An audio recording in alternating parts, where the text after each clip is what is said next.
mga Kanaboom Hunters. For today's video, may tuturo ako sa inyo na play to earn na pwede nyo pagkakitaan. Ito ay ang Pixeland, kung saan magbibuild kayo ng mga farm nyo at rarank up ng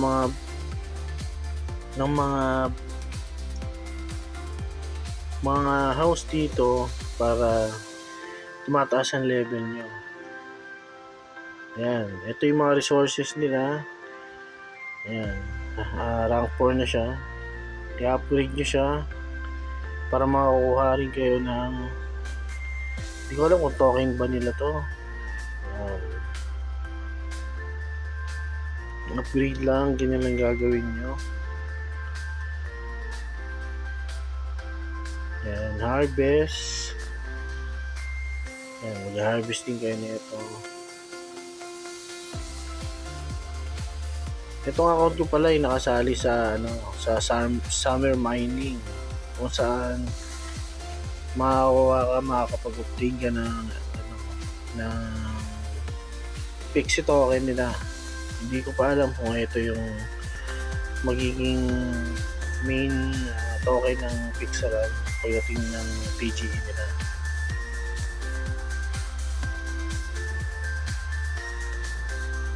Kung paano na rin to, ganito lang gagawin nyo.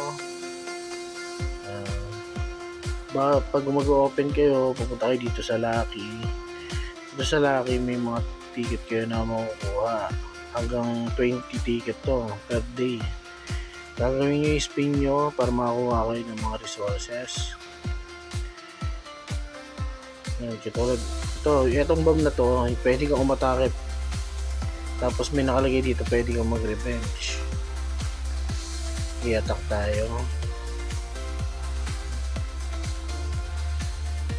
Sa pag-atake, click nyo lang yung kung anong gusto nyo resources na papatamaan nyo sa kalaban nyo. Nangyari dito tayo sa grass, sa wheatgrass. Pag may shield, katulad yan, may shield.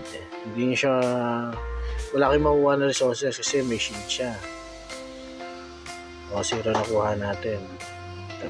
Spin pa tayo ng isa.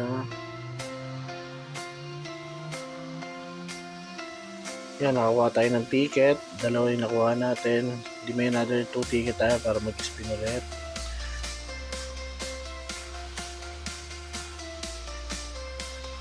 Yan, nakakuha tayo ng bumulit. Attack tayo. Pagtiriyahin natin yung resources na gusto natin. Kunyari ito.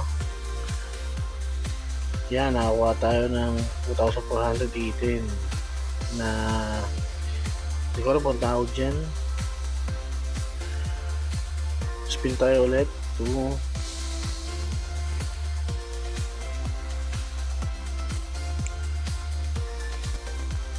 Yan. Ito clover, pang upgrade to ng character. Basta everyday dito sa Lucky Wheel makakuha ka ng 20. Every hour kasi siya na ito. Ay, nawala siya. Wait lang. Naulit-ulit. Tayo na natin.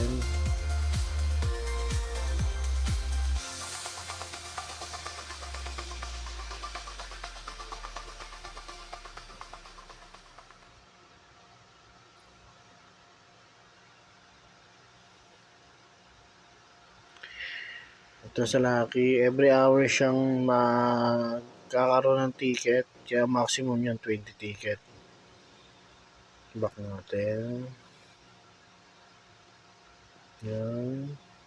Pag may invite ka dito, maladagdagan yung, siyempre makukuha mo na resources, makakuha ka rin ng pixel token. Pwede mo siya connect sa Ronin wallet, etong game na to. Yan, as of today, nasa rank po, na ako Tower 4 Center. Kailangan i-upgrade nyo para yung mga resources nyo, ma-upgrade nyo. May upgrade nyo rin, level by level. Dito sa taas, makakuha ka ng pre-to.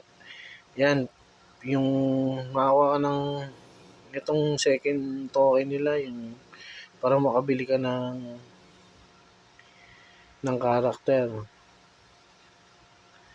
May uncommon, may rare na character dito. Mas maganda pag nakakuha ka ng rare o kaya epic. So, for today's video, yun lamang po. Sana naman mga hunters, i-follow nyo naman ako. Follow dito sa aking YouTube account para makapag-download pa po ako ng marami. Maraming salamat po. Thank you.